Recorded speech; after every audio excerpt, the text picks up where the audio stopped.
त्यसो भने केपी ओलीले गोली हाने रेकर्ड छ त। रमेश लेखकले त राजीनामा दिइसक्नु भएको थियो बेलुकापल्टि।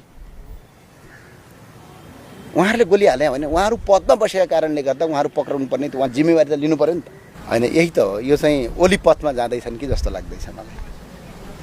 प्रतिपक्षलाई देख्नै नहुने, बिना कसर थुनि नै हाल्ने, पक्रि नै हाल्ने, तर आफ्नाले जे गल्ती गरे पनि नदेख्ने प्रवृत्ति यदि अगाडि बढ्दै गयो भने लामो समय जाँदैन। मैले विरोध गरेको होइन साथी, हामी हिजो यही प्रवृत्तिका विरुद्ध भनेर भदौ 23-24 भयो हो कि होइन? ल भन्नुहोस् त, ल भन्नुहोस् न। अहिले स्पष्ट कुरा हामी गरौँ न। जेनजी आन्दोलनमा गोली चलाए बापत, गोली उहाँले चलाएको होइन, तर उहाँहरू पदमा बसेको बापत केपी ओली र रमेश लेखक पक्राउ पर्नु पर्यो, पक्रिनुपर्छ भन्ने हामी मान्यता राख्छौँ। तर 30 अर्बको तपाईँको टेलिकम घोटाला हुँदा त्यतिखेरको मन्त्री चाहिँ किन पक्राउ परेन? त्यो त खै मान्छेलाई लगेर त जेल हालेछ नि त।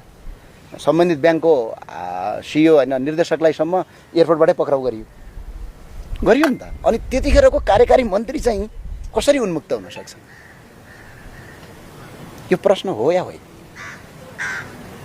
अब भन्नेला नि कसो भनेपछि उहाँहरू त्यसो भने केपी ओलीले गोली हाने रेकर्ड छ त। रमेश लेखकले त राजीनामा दिइसक्नु भएको थियो बेलुकापल्टि। उहाँहरूले गोली हाले भने उहाँहरू पदमा बसेका कारणले गर्दा उहाँहरू पक्राउनु पर्ने, उहाँ जिम्मेवारी त लिनु पर्यो नि त। उहाँहरू पदमा बस्दाखेरि तपाईँको त्यत्रो बच्चा मारिसकेपछि त उहाँ त जेल जानु पर्यो नि त। भने 30 अर्बको तपाईँको टेलिकमको घोटाला हुँदाखेरि तत्कालीन मन्त्री चाहिँ अहिले पनि संसदमा सदस्य भएर लोगो लाएर हिँडिराख्नु भएको छ भने त्यो चाहिँ के हो भनौँ न। जस्तै अब कारबाही भयो नि त, हर्कजीलाई सिङ्गल ह्यान्डल गरे बापत कारबाही भयो, त्यो कारबाही हुनुपर्छ। मैले गल्ती गरेँ भने मलाई नै कारबाही हुनुपर्छ। तर देशको एकजना सांसदले टाउको बाहिर निकालेर हिँड्दाखेरि चाहिँ त्यसलाई चाहिँ किन कारबाही भयो? भिडियोकै आधारमा पुलिसले कारबाही गरिराखेको छ। गरिराखेको छ सबैलाई भने प्रधानमन्त्रीले सिटबेल्ट नलगाएर गाडी चलाउनु भयो, उहाँलाई कारबाही किन भएन?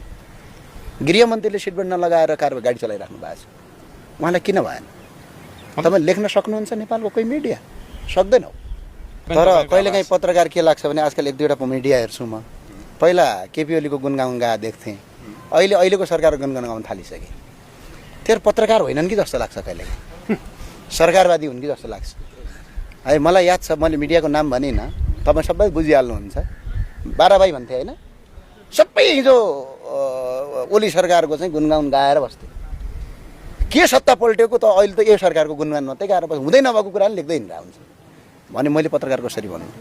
त्यो भए हुनाले पत्रकार भनेको कहिलेकाहीँ छ खोजी पत्रकारिता, र पत्रकारको यो विषय मलाई थाहा थियो। तपाईँले उठाउनु भयो, धन्यवाद छ। सरकारले चाहिँ